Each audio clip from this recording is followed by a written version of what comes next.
Milhões de pessoas na Síria e no Iraque enfrentam escassez de água à medida que o rio mais longo da região, o Eufrates, seca. O rio Eufrates, um símbolo da antiga Mesopotâmia, possui uma história notável. Alimentou as primeiras civilizações do mundo, como os sumérios e os babilônios, estendendo-se por 2.700 quilômetros desde a Turquia até ao Golfo Pérsico. No passado fluía ao longo dos jardins suspensos da Babilônia e atraiu grandes líderes como Alexandre, o Grande, mas agora está a secar, revelando túneis e tesouros escondidos, incluindo artefatos ligados a Gilgamesh. O estado do rio deu origem a muitas perguntas e ao pânico de muitos que se interrogam por que razão disto estar acontecendo, enquanto outros acreditam que é uma profecia que se tornou realidade. Junte-se a nós em uma expedição notável para explorar fatos sobre o rio Eufrates e descobrir os segredos de uma civilização desaparecida que foi descoberta. Número 11. Um império misterioso e tábuas escondidas de Zaquicu. Em 2008, uma seca severa no Iraque fez com que os níveis de água do rio Eufrates caíssem perigosamente. Para fornecer água para as colheitas, o governo iraquiano teve que drenar o reservatório da barragem de Mosul, no Kurdistão. Enquanto a água recuava, as ruínas de uma cidade antiga surgiram de repente. Os arqueólogos correram contra o tempo, investigar e esboçar os restos antigos expostos antes de serem submersos novamente. No entanto, durante a expedição, os residentes forneceram informações valiosas, explicando que o local existia antes da construção da barragem de Mosul na década de 1980. Moradores ainda mais intrigantes revelaram que um terremoto em 1350 a.C. infligiu graves danos à cidade. Este terremoto impediu que a cidade fosse completamente explorada ou documentada até agora. Em uma notável reviravolta nos acontecimentos, partes da cidade ressurgiram durante esta breve janela. Os pesquisadores tiveram a oportunidade de investigar estruturas que nunca imaginaram que existiam ali. Parecia ser um palácio perdido, uma ruína colossal com paredes imponentes de 22 pés de altura e cerca de 1,80 m de espessura, adornadas com restos de pinturas de parede em vermelho e azul vivo. Lamentavelmente, os arqueólogos não conseguiram mapear a cidade inteira antes que ela fosse submersa mais uma vez, avançando para 2021, quando a seca mais uma vez expôs a cidade antiga, o que levou pesquisadores da Universidade de Tübingen, na Alemanha, a se reunirem rapidamente no local. Desta vez, eles foram capazes de obter uma compreensão mais clara de como poderia ter sido. Essa antiga lista de metrópoles poderia ter sido como se entre as estruturas que eles descobriram fosse um complexo industrial, uma zona fortificada com muralhas e torres e uma instalação de armazenamento de vários andares. Escavações adicionais revelaram que este local era um centro significativo dentro do Império Mitanni. Muitas vezes referido como o Império Esquecido, este império prosperou por volta de 1550 a.C. a 1360 a.C., permanecendo notavelmente como um dos reinos mais prósperos durante a Idade do Bronze. As antigas paredes de barro secas ao sol da cidade, submersas debaixo d'água por mais de 40 anos, permaneceram notavelmente bem preservadas, algumas com quase 3 metros de altura, aumentando a intriga. Os arqueólogos descobriram vasos de cerâmica contendo mais de uma centena de tabuinhas cuneiformes, o formato de escrita mais antigo do mundo. Algumas tabuinhas ainda estavam intactas, proporcionando uma ligação notável com a cultura dos antigos habitantes da cidade. Estas tabuinhas de argila milagrosamente preservadas ao longo de milênios oferecem um vislumbre da vida daqueles que outrora chamaram esta cidade de lar. Esta notável descoberta oferece um vislumbre cativante do passado distante e é um testemunho da resiliência de civilizações antigas escondidas sob as águas do tempo. Número 10. os terríveis sons da caverna. Nas terras secas, perto do vazio rio Eufrates, um estranho mistério se desdobrou. Sons estranhos ecoando em uma caverna, as conversas sobre esse som começaram quando um fazendeiro local trabalhando na seca do leito do rio, de repente percebeu algo incomum. Ele descreveu como ruídos misteriosos, como sussurros carregados pelo vento. A princípio, ele não conseguia acreditar que esses sons emanavam da caverna, mas movido pela curiosidade, ele não resistiu em se aproximar. Enquanto se aproximava do enigmático, os sons ficaram mais claros, como tons tristes, fortes e incessantemente petrificados. Ele voltou para sua aldeia, contando o que havia experimentado. Logo toda a aldeia estava alvoroçada, com discussões assustadoras sobre esses estranhos sons da caverna. Fascinação e preocupação entrelaçadas quando os moradores decidiram enviar uma equipe para investigar mais detalhadamente, acompanhada por o próprio agricultor. Sua jornada para dentro da caverna provou ser surpreendente. A cada passo, mais próximo, os sons estranhos se intensificaram como uma sinfonia subterrânea. A fonte desses ecos estranhos tornou-se uma discussão acalorada. Alguns acreditavam que eram as vozes de espíritos antigos, enquanto outros pensavam que poderiam ser os sons de anjos caídos, assim como está escrito na profecia bíblica cristã. Se esses sons estranhos fossem de anjos caídos, isso significa que esses anjos logo viriam à Terra para destruir 1/3 da população mundial. O mistério atraiu mais pessoas, todas ansiosas para decodificar o som, mas à medida que a multidão crescia, também cresciam as preocupações com a segurança. Reconhecendo os riscos associados a esta atração incomum, as autoridades deram um passo decisivo. Eles isolaram a caverna, deixando-a mais uma vez envolta em um enigma. O fechamento causou debates entre a população local. Alguns ficaram tristes por perder os sons estranhos da caverna, enquanto outros se sentiram mais seguros sabendo que a caverna estava selada. Mas a coisa toda parece que alguém está tentando esconder algo de nós. O Eufrates, uma vez que uma fonte de vida se transformou em um guardião de mistérios ocultos. O Eufrates, que uma vez trouxe a vida, agora se tornou um guardião de segredos. Isso nos lembra que ainda hoje existem ainda mistérios esperando para serem resolvidos. Número 9. A tumba perdida do rei Gilgamesh. A antiga cidade de Uruk, hoje conhecida como Arca, era uma cidade no Antigo Oriente Próximo, situada a leste do atual leito do rio Eufrates. Décadas atrás, havia um rei chamado Gilgamesh. Ele não era um rei comum. Ele era um verdadeiro herói.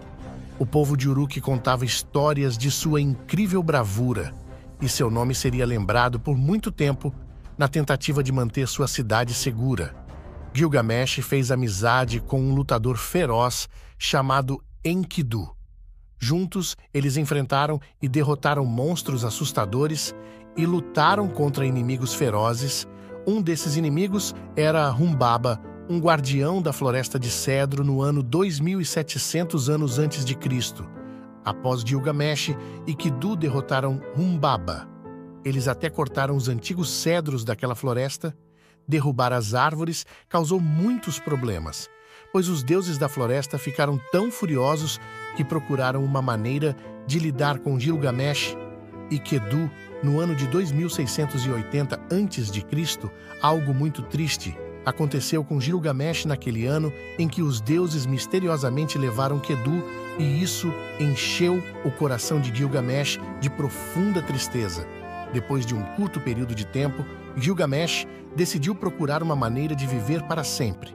Era tão importante para ele que ele teve que embarcar em uma longa e perigosa jornada para encontrar um homem chamado Utnapishtim, que sobreviveu a uma grande enchente e se tornou imortal no início de 2650 anos antes de Cristo.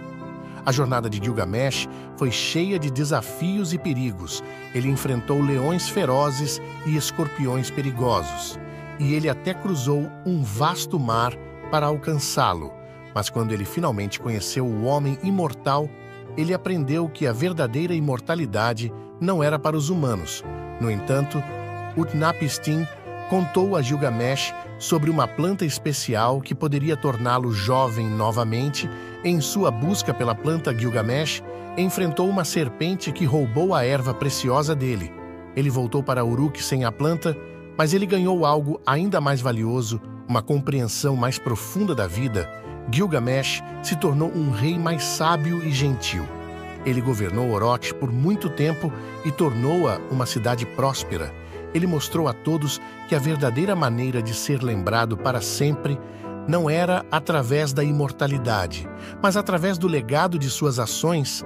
Então, o herói de Uruk, Gilgamesh, viveu entre 2700 a.C. e 2600 a.C., mas sua história sempre foi referida como um mero conto de fadas devido à falta de evidências.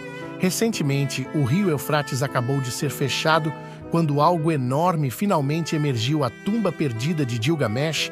A busca pela tumba perdida de Gilgamesh começou quando historiadores e arqueólogos procurou desenterrar a realidade por trás do mito das aventuras de Gilgamesh. Conforme narrado na epopeia, sugeria um enterro de grandeza e significado. Será que o próprio herói descansou sob as mesmas terras que uma vez governou?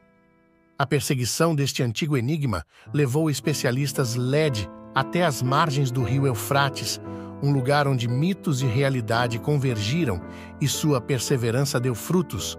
Uma estrutura antiga foi encontrada, esta estrutura escondida por milênios sob o lodo do rio, e as correntes traziam todas as marcas de uma tumba real. Sua grandeza sugeria o local de descanso final de um herói. Enquanto as escavações continuavam, um tesouro emergia: artefatos ornamentados, inscrições reais e relíquias que falavam de um tempo passado. A chave para confirmar o ocupante da tumba estava na decifração das inscrições. O nome Gilgamesh enfeitava as paredes, um testemunho da presença do herói, datado por carbono colocado na construção da tumba na época de seu reinado lendário, solidificando ainda mais a conexão dentro da tumba. Os restos mortais de Gilgamesh não foram encontrados, mas ficou claro que este era um lugar de honra e lembrança. Os contos épicos não exageraram a grandeza da morada final do herói. Em vez disso, preservaram a verdade. A descoberta da tumba de Gilgamesh serviu como uma ponte entre o mito e a história, reafirmando o poder duradouro de sua lenda. Foi um testemunho do antigo civilização que o reverenciava e uma oportunidade para os estudiosos modernos se aprofundarem na vida do herói. A tumba perdida de Gilgamesh, sob o rio Eufrates, adicionou um novo capítulo ao seu épico. Trouxe o herói do reino do mito para o reino da descoberta arqueológica, provando que, às vezes, as lendas estão enraizadas na realidade. Número 8. Montanha de Ouro, a profecia islâmica. Nos últimos anos do declínio do rio Eufrates, revelou tesouros há muito enterrados e camadas de história. Entre esses tesouros, uma descoberta causou ondas de excitação e especulação em todo o mundo islâmico. De acordo com a religião islâmica, foi revelado ao profeta Muhammad que chegará um tempo em que o rio Eufrates recuará, revelando uma montanha de ouro. Acredita-se que esta montanha terá grande significado, inaugurando um período de profunda transformação, agora avançando rapidamente até os dias atuais, onde o rio Eufrates realmente fica em um estado diminuído, uma sombra do que era antes. Enquanto pesquisadores e exploradores vasculham o leito do rio árido, eles tropeçam em uma revelação que parece notável demais para ser uma coincidência, escondida sob camadas de lodo e história. Eles desenterram uma estrutura colossal, construída inteiramente de ouro, na qual brilha de forma quase surreal. Seu brilho e sua descoberta são nada menos que milagroso. Os paralelos entre esta revelação da vida real e a profecia islâmica são surpreendentes. A secagem do Eufrates descobriu um monte de ouro tão predito. Isto representa uma intrincada interação entre a história da fé e a passagem inexorável do tempo. Como as notícias desta descoberta reverbera por todo o mundo, acende um fervor de especulação. O que esta montanha dourada poderia significar? É um símbolo de prosperidade ou carrega uma mensagem espiritual mais profunda da qual todos deveríamos ter medo? Independentemente da interpretação, enquanto contemplamos esta montanha de ouro, somos lembrados de que os fios da profecia podem abrir caminho no tecido da realidade das maneiras mais surpreendentes. Número 7. A barragem turca. Em 1920, a distribuição do rio Eufrates entre o Iraque, a Síria e a Turquia foram formalizadas pelo Tratado de Sèvres. Este acordo estabeleceu uma distribuição um tanto igualitária da água do rio com a Síria, e o Iraque recebeu cerca de 58% do fluxo, enquanto a Turquia recebeu cerca de 42%. No entanto, com o passar dos anos, a Turquia começou a construir uma série de barragens ao longo do Eufrates. Um dos projetos mais significativos foi a barragem de Atatürk, concluída em 1990, que poderia armazenar uma quantidade enorme de água ao longo dos anos. A Turquia construiu mais barragens e reservatórios que lhe permitem controlar melhor o fluxo do rio. Hoje, a infraestrutura da barragem da Turquia dá-lhe a capacidade de manipular o fluxo de água que impacta naturalmente os países adjuntos Síria e Iraque. Com essas barragens, a Turquia pode armazenar água durante os períodos de chuva e liberá-la estrategicamente durante os períodos de seca, o que pode significativamente afetar os níveis de água na Síria e no Iraque. Além disso, as crescentes necessidades de água da Turquia para a agricultura e a indústria levaram a um aumento do consumo de água, o que reduz ainda mais a quantidade de água que flui a jusante para a Síria e o Iraque. Esta situação criou tensões entre os países com a Síria e o Iraque, expressando preocupações sobre o seu acesso decrescente à água do Eufrates. Argumentam que a construção de barragens na Turquia e o aumento do uso da água afetaram a sua capacidade de gerir eficazmente os seus recursos hídricos. Como resultado, houve negociações diplomáticas e disputas sobre a partilha de água entre estas nações, que procuraram encontrar um equilíbrio que garanta que as necessidades de água da Turquia sejam satisfeitas, ao mesmo tempo que aborda as preocupações da Síria e do Iraque, que dependem fortemente do rio Eufrates para a agricultura e a vida cotidiana. Infelizmente, apesar de todos os esforços para partilhar o fluxo de água igualmente entre o Iraque, a Síria e a Turquia, esses esforços foram poucos. Agora apontam o dedo para o fato de que a construção de represas sofisticadas pela Turquia resultou em danos. Número 6. Túneis.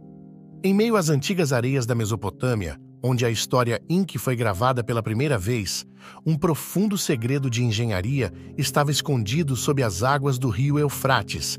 Os enigmáticos aquedutos, essas maravilhas subterrâneas nascido por volta de 2.500 anos antes de Cristo, durante o zênite do brilho sumério, narra silenciosamente uma história de engenhosidade e mistérios que sustentam a vida.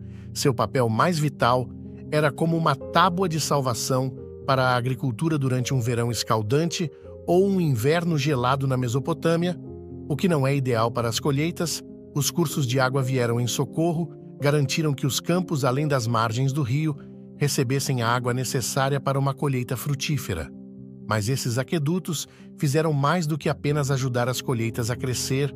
Eles saciaram a sede das pessoas, forneceu água para as tarefas diárias e até desempenhou um papel na criação. Registros escritos antigos como escribas, usando essa água preciosa para criar tábuas de argila, preservando a sabedoria da época na escrita cuneiforme. A engenharia por trás desses túneis era surpreendente. Eles tinham sistemas inteligentes de portões e eclusas para controlar o fluxo de água, um pouco como o encanamento moderno. Seus projetos foram precisos, certificando-se de que a água fluía suavemente através de longas distâncias. Estes não eram apenas canais de água, eram a força vital de civilizações inteiras. Estes aquedutos não desapareceram com o tempo. O mais surpreendente é como estes canais viveram debaixo de água durante tanto tempo. Os túneis serviram fielmente o povo da Mesopotâmia durante séculos, apoiando impérios como os acadêmicos, babilônios e assírios, embora muitos deles eventualmente tenham desaparecido sob camadas de história. Os arqueólogos continuam descobrindo seus remanescentes. Cada descoberta oferece um vislumbre da sofisticada gestão da água da civilização antiga. Agora é hora da escolha dos assinantes de hoje. O leito seco do rio Eufrates tornou-se um tesouro de antiguidades. Muitas descobertas surgiram desta terra seca. No entanto, uma imagem recente que surgiu na internet deixou as pessoas intrigadas e um pouco desconfortáveis. O que é perturbador nesta imagem é que ela mostra 4 arqueólogos se esforçando para retirar um objeto misterioso que encontraram no rio Eufrates. O que o torna ainda mais intrigante é que, quando você examina a foto de perto, percebe que ela foi tirada quando o rio ainda estava fluindo com água e vida. Agora, isso levanta questões. Por que os arqueólogos eram tão interessados neste rio antes que ele secasse? O que eles encontraram neste rio antes que ele seque, que eles esconderam dos olhos do público? O objeto com o qual estão lutando, embrulhado em porões brancos, segredos que poderia ser uma paz antiga de um templo, uma enorme pedra esculpida ou um fragmento de um capítulo esquecido de história? Ainda não temos todas as respostas, mas é um mistério cativante esperando para ser desvendado. Enquanto você olha para esta fotografia, considere o que esses arqueólogos podem estar escondendo e compartilhe suas ideias nos comentários abaixo. Número 5. A vida diária do povo Zaquicu. Enquanto trabalhava em um antigo sítio arqueológico de Kamuni, no Iraque, o arqueólogo alemão Peter Fausner encontrou textos religiosos escritos na língua Hurrion, como a língua mais antiga do povo Zaquicu, que viveu pela primeira vez no reino Matani. Estes textos fornecem uma janela para o seu mundo espiritual. Nestas inscrições, o povo Matani expressou a sua devoção a um panteão de divindades, algumas das mais frequentes. Os deuses mencionados incluem Texub, o deus da tempestade, e sua consorte, Hepat-Reshub, foi frequentemente invocado para proteção e assistência, especialmente em tempos de necessidade, uma característica comum dos textos religiosos. Matani é a oferta de orações e hinos a essas divindades. Essas orações provavelmente foram recitadas durante cerimônias religiosas e rituais, e eles buscavam o favor e as bênçãos dos deuses.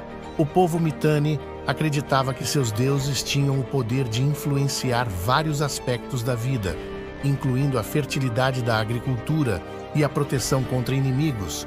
Os textos religiosos também contêm referências a rituais e sacrifícios específicos. Esses rituais eram realizados como forma para se comunicar com os deuses e garantir que seus sacrifícios de boa vontade de animais, como ovelhas ou gado, fossem comuns, e a escolha dos animais muitas vezes dependia da natureza do pedido ou da divindade a quem se dirigia. Um aspecto interessante da religião Mitanni é o sincretismo ou mistura de divindades de diferentes culturas. O Império Mitanni estava situado numa região onde várias civilizações interagiam, incluindo os hititas e os urianos. Esta interação levou à incorporação de deuses de culturas vizinhas nas práticas religiosas. Mitanni, por exemplo, você pode encontrar referências a divindades hititas, como o deus do clima Tarhunt, em textos Mitanni. O estudo desses textos religiosos não apenas nos fornece um vislumbre do mundo espiritual do povo Mitanni, mas também destaca a rica tapeçaria de intercâmbio cultural e sincretismo que caracterizou o Antigo Oriente Próximo durante este período. Número 4. A origem incalculável do rio Eufrates. O rio Eufrates tem uma história de origem tão cativante quanto sua jornada sinuosa. Para entender seus primórdios, devemos mergulhar nas paisagens acidentadas do leste da Turquia, onde a história épica do rio começa. Imagine-se nas terras altas da Anatólia, uma região adornada com montanhas escarpadas e imaculadas vales aninhados em meio a este cenário deslumbrante, fica o local de nascimento do Eufrates, um aglomerado de fontes geladas perto da cidade de Erzurum. Essas fontes cristalinas envoltas em mito e história são a verdadeira fonte do poderoso rio. A partir deste ponto, o Eufrates embarca em sua árdua jornada, descendo rapidamente das montanhas como um recém-nascido ansioso para explorar o mundo. Ele ganha impulso, abrindo seu curso através do terreno rochoso à medida que flui. Afluentes menores se juntam às suas fileiras, contribuindo com suas águas para o riacho sempre crescente. Esses afluentes, como contadores de histórias que acrescentam as suas vozes a uma saga épica, tecem seus próprios contos na narrativa do rio. À medida que o Eufrates avança, ele entra em uma terra de encantamento. O crescente fértil, aqui, as águas vivificantes do rio alimentam civilizações que abrangem milênios. A antiga Mesopotâmia, lar das primeiras cidades do mundo, deve sua prosperidade ao Eufrates. Suas águas fornecem sustento para as colheitas, facilitando a ascensão da agricultura e, subsequentemente, o nascimento da civilização humana. A jornada do rio, no entanto, não é isenta de desafios. Na sua busca incansável pelo Golfo Pérsico, o Eufrates enfrenta os desertos implacáveis do sul do Iraque. Aqui, ele diminui e tece através de canais intrincados uma intrincada dança de sobrevivência em um ambiente implacável. Mas mesmo nas condições mais adversas, o Eufrates recusa-se a render-se. À medida que o rio se aproxima do seu clímax, funde-se com o seu antigo irmão, o Tigre, na terra entre dois rios, o coração da Mesopotâmia. Esta confluência, uma união deslumbrante de duas forças vivificantes, simboliza a resiliência do rio e o seu papel na formação da história da região. Finalmente, o Eufrates embarca no seu grande final, uma conclusão dramática da sua jornada épica. As suas águas misturam-se com as marés salobras do Golfo Pérsico, um fim que reflete os seus primórdios, uma transição da obscuridade para a importância do Eufrates. A origem do rio, escondida nas montanhas turcas, pode parecer modesta, mas a sua viagem é nada menos que lendária e gravou a sua história em anos, nutrindo civilizações e moldando destinos.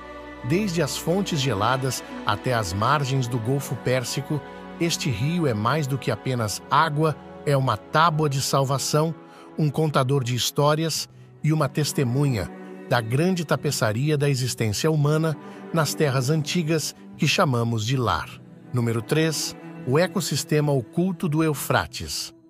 Muito antes de o rio Eufrates se reduzir a uma mera memória de sua antiga glória, este majestoso canal, nutrindo um ecossistema de beleza e biodiversidade incomparáveis, era um mundo vibrante e próspero, onde a vida florescia em cada canto, pintando um quadro da grandeza da natureza. O Eufrates era uma tábua de salvação para inúmeras espécies, tanto aquáticas como terrestres. As águas correntes estavam repletas de peixes, incluindo espécies como o icônica tartaruga de concha mole do Eufrates e o poderoso sável.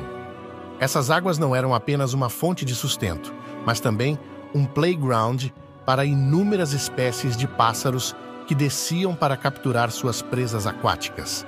As margens dos rios eram um mosaico de vegetação exuberante e canaviais, criando um refúgio para uma rica tapeçaria de vida selvagem entre os juncos altos. Aves aquáticas como garças e guarda-rios perseguiam suas presas, enquanto pássaros canouros enchiam o ar com suas melodias melodiosas. Enquanto você se aventurava longe das margens do rio, o ecossistema, transformado em um oásis no deserto, tamareiras e tamargueiras forneciam sombra e sustento para animais e humanos. O óryx árabe, com seus chifres majestosos, vagavam graciosamente por essas terras áridas, enquanto o ágil íbex núbio navegava habilmente pelos afloramentos rochosos. Sob a superfície da água, os mexilhões de água doce prosperavam, atuando como purificadores de água da natureza. Sua presença garantia a saúde do ecossistema do rio, filtrando sedimentos e poluentes e mantendo a clareza imaculada do rio. A rica biodiversidade do Eufrates não parou nas suas margens, estendeu-se às zonas úmidas e pântanos que floresceram nas suas planícies aluviais. Estas zonas úmidas eram locais de reprodução vitais para aves aquáticas, anfíbios e incontáveis invertebrados, todos contribuindo para a intrincada teia da vida que sustentou a região. Mas, infelizmente, com o tempo, o outrora poderoso Eufrates começou a diminuir. Suas águas foram desviadas para a agricultura e a indústria. Os ecossistemas que prosperaram durante milênios se viram lutando para sobreviver diante da diminuição dos fluxos. Hoje, a história do rio Eufrates é um conto de advertência, um lembrete do delicado equilíbrio da natureza e do profundo impacto que as atividades humanas podem ter nos ecossistemas que outrora floresceram ao longo das suas margens, enquanto esforços estão sendo feitos para restaurar e conservar este icônico rio e seu entorno habitats à memória do seu passado. A glória serve como um poderoso lembrete da necessidade de proteger e valorizar o mundo natural que outrora o chamou de lar. Número 2. O crescente fértil. No coração do que hoje chamamos de Iraque, uma história notável começou a desenrolar-se. Esta história girou em torno de uma terra moldada pelos caprichos de dois rios poderosos, o Tigre e o Eufrates. Era uma terra conhecida como crescente fértil no início. Esta terra nada mais era do que uma colcha de retalhos de pequenas aldeias, mas continha um solo secreto e fértil, alimentado pelas cheias anuais dos rios. À medida que as pessoas começaram a cultivar esta terra abundante e a domesticar animais, os férteis, o crescente testemunhou o nascimento da agricultura e marcou a transição das tribos nômades de caçadores-coletores para comunidades agrícolas assentadas. À medida que o tempo fluía, o crescente fértil ganhou o título de berço da civilização à sombra dos grandes rios. Cidade-estado como Ur e Uruk, surgiram aqui os sumérios, gravaram suas histórias e conquistas em tábuas de argila, dando origem a um dos primeiros sistemas de escrita cuneiforme do mundo. Os poderosos impérios cresceram e caíram nesta crescente de fertilidade. Os acadêmicos babilônios e assírios se revezaram no centro das atenções. A cidade da Babilônia, sob o governo sábio do rei Hammurabi, presenteou a humanidade com um de seus primeiros códigos legais, o épico Código de Hammurabi. Contos ecoaram por essas terras, a epopeia de Gilgamesh, uma história da busca de um rei sumério. Pela imortalidade, capturou a essência dos desejos e medos humanos. Foi dentro desses limites férteis que as culturas entraram em conflito e se misturaram, criando um mosaico de tradições, crenças e conhecimentos. Mas o crescente fértil enfrentou sua cota de desafios. Os mesmos rios que trouxeram vida também trouxeram destruição com suas inundações imprevisíveis. A gestão dos recursos hídricos tornou-se fundamental, levando a conflitos de sistemas de irrigação inovadores entre cidade-estado e impérios, pontuado períodos de turbulência. Na atualidade, o legado do crescente fértil mantém sua importância histórica desde o nascimento da escrita até a codificação das leis, e a construção da arquitetura monumental continua a moldar a nossa profecia bíblica. Número 1. Profecia da Bíblia. O mundo dos cristãos tem sua versão e explicação do porquê o rio Eufrates secou. No livro cristão, a Bíblia, particularmente no livro do Apocalipse, há uma profecia sobre o rio Eufrates. A profecia específica é encontrada em Apocalipse 16, versículo 12, que diz: então, o sexto anjo derramou sua taça sobre o grande rio Eufrates e suas águas secaram, para preparar o caminho para os reis do Oriente. Este versículo faz parte de uma série de visões apocalípticas no livro do Apocalipse, que é o livro final do Novo Testamento. Essas visões são atribuídas ao apóstolo João e descrevem uma sequência de eventos que são frequentemente interpretados como o culminar da história humana e a chegada do fim dos tempos. A secagem do rio Eufrates é vista como um evento significativo nestas profecias. Alguns intérpretes acreditam que simboliza a remoção de um obstáculo ou barreira, que permite os reis do leste marcharem para o oeste sem impedimentos.